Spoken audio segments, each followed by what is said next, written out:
I was filming this video, and when I was finished filming this video for like 20 minutes, I went to check the camera and it wasn't rolling. And you're gonna talk. You're gonna talk about books. Oh fuck. Be happy.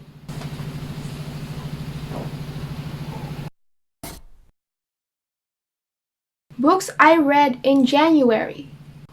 So I've read 4 books this month of January. A book a week. I'm a slow reader. It's okay. We'll get there. 2 are fantasy, 1 nonfiction, and 1... I have no idea how to describe that genre. Romance. You'll know. So the first book I read this 2020 was The Cruel Prince by Holly Black. Please don't mind the chickens. This book follows a human female main character who gets dragged into the world of fairy in the most cruel circumstances. And so she embarks on a journey in order to become part of the world of fae, but she has to undergo all kinds of missions and more cruel circumstances in order to become part of the politics that's going on in this book. I am doing a great job describing what this book is. I've thoroughly enjoyed this book. This was a very hyped book back in 2018, I think. And I wasn't able to be part of that hype, but I still got myself to read this year, and it was a lot of fun. But fun, I don't think fun was the right word. It was very entertaining, despite of the very many unforgivable scenes that were happening throughout this book. But the thing is, I kind of enjoyed them because they were very refreshing. Because in most fantasies that I would actually think of or read, they would have not contained those kind of harsh, unforgivable things. And that was very new for me to read. It felt realistic in most parts, even though this was fantasy, and actually the writing style was very much like a fairy tale. For me, this was great. It was really great. My problem with this book was that despite that I was at the edge of my seat reading this because of all those plots that I never saw coming, even though they were foreshadowed or not. I don't know that, but maybe that was a problem also. That plot twists were so shocking. It's either because I was just so engulfed in the story that I didn't even mind checking for hints if what was going to happen, or because there were no hints or any foreshadowing at all. So another problem was that I didn't really get... I needed more from the characters, most of all from the main female character. She was very... well, not really flat, but it's like I needed more from her. I needed to understand her more in order to really support for things that she wanted to do.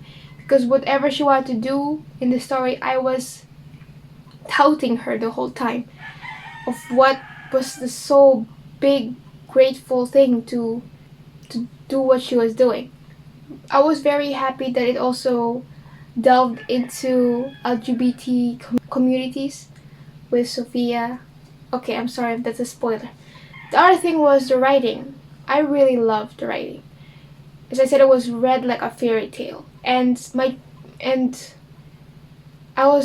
thing is, when I'm skeptical about getting into fantasy, is that because I wouldn't understand what was happening. I have that difficult thing about fantasy. But this one read very well.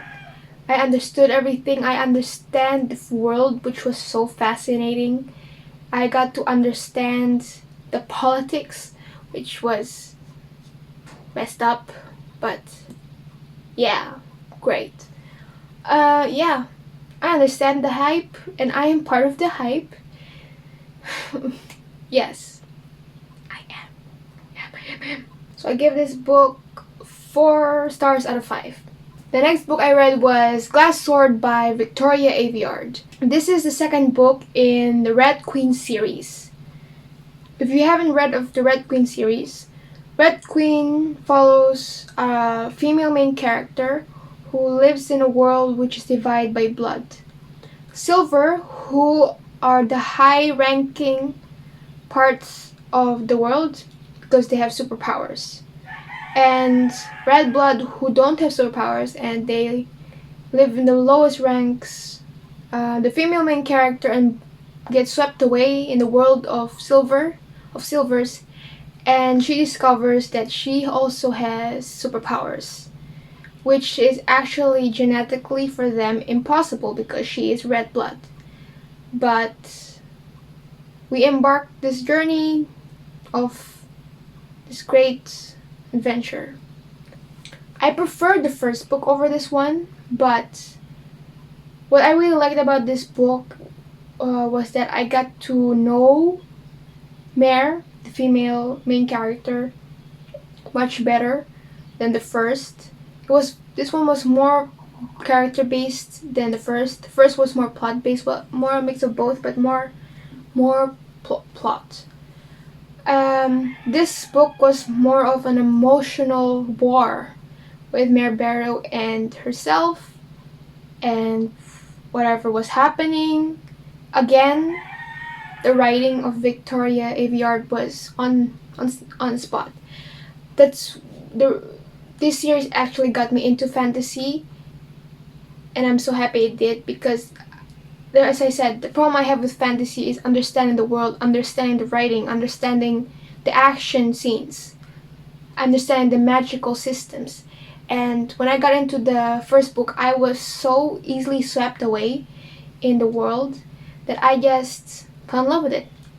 Despite that I've heard a lot of criticism about this series, that it's very unoriginal and that it's a mix of so many other popular fantasy series, but that doesn't stop me from being trash for this series. And yeah, writing is great, simple. If you're like me who has difficulties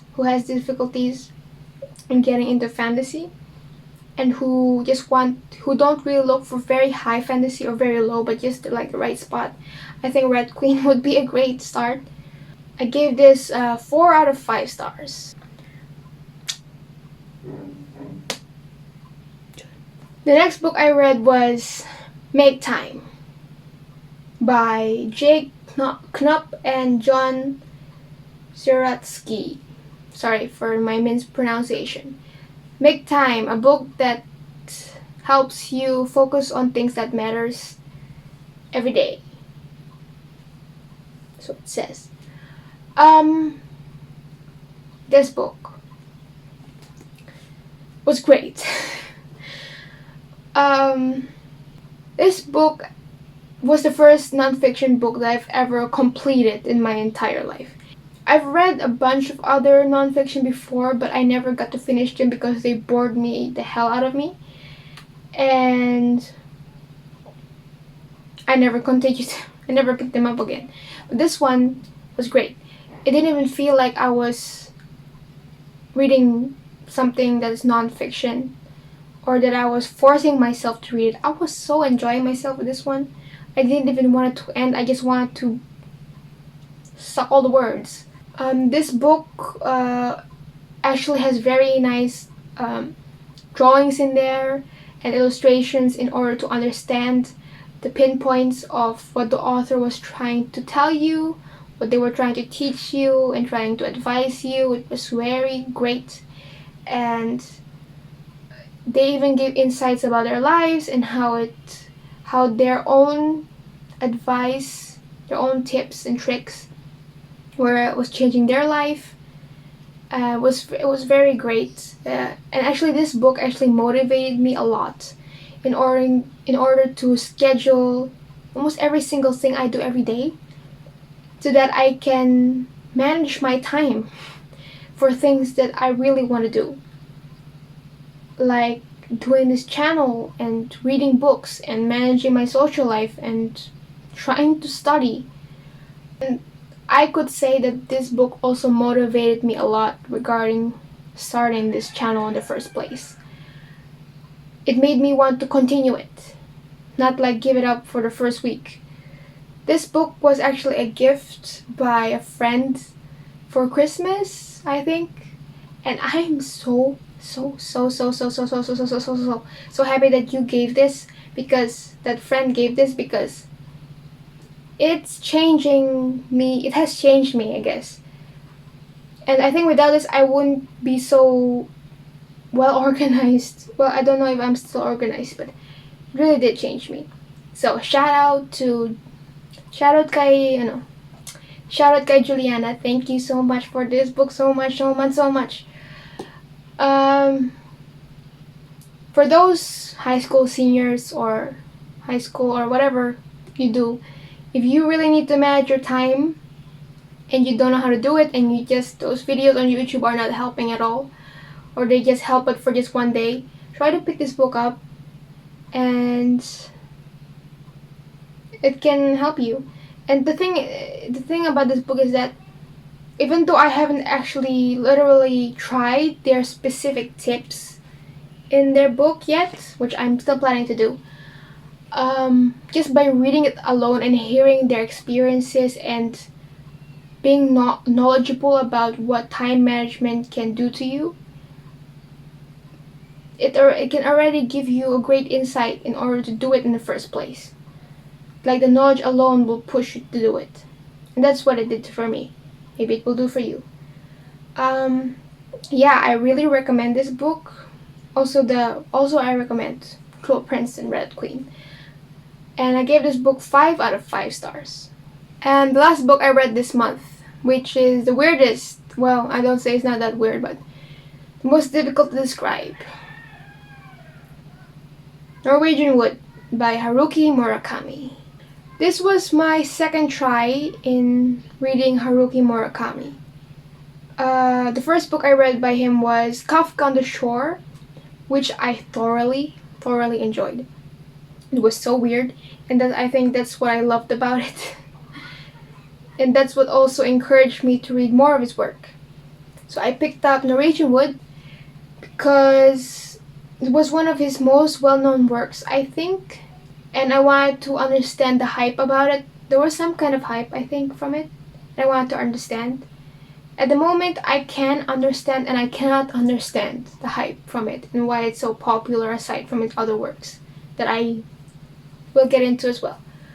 So the story revolves a college student named Toru who has this journey of a normal guy college, and he meets this girl, which is his first love, and things get wrong. Then he meets all these other girls and stuff happens between most of them. And that's actually it, I could actually say. Thing is about this book, I want to say, is that it's very beautiful. The words are very beautiful. Toru himself, how way he talks also is quite interesting. If there's even a dude who can speak like that, please show up at my doorstep. Yeah. The characters that Haruki Murakami writes have always felt like they were real people. It's quite a very unexpected quality in his books. If you've read Murakami, then you know that the plot can go anywhere and nowhere, which is fine, which makes me actually keep reading his books, keep reading at least through this book, because you just have no idea whatever could happen. This book didn't really have similarities with Kafka on the Shore when it comes to the weirdness. It lacked the magical realism aspect that Haruki Murakami tends to write. This was very normal. this book was still very weird, but it was weird in a realistic way. I'm not sure if it's realistic, but it can happen. Okay? But the characters were weird. I think they were weird. But it was fine. They felt realistically weird. The writing, of course, even though this is a translated book, it was translated beautifully. It was so easily to get into, so easily to understand. I didn't even think of DNFing this book ever because of how well it was written and how I adored Murakami regarding wherever his plot, the way he writes his plot would be. Even though I gave it 3 out of 5 stars, still great. I still think it's great. So I'm Sakina Vanessa. I'll see you in the next. Yes, it's rolling. It's rolling. Is it rolling? Please tell me it's rolling. Please tell me it's rolling. Yes, it's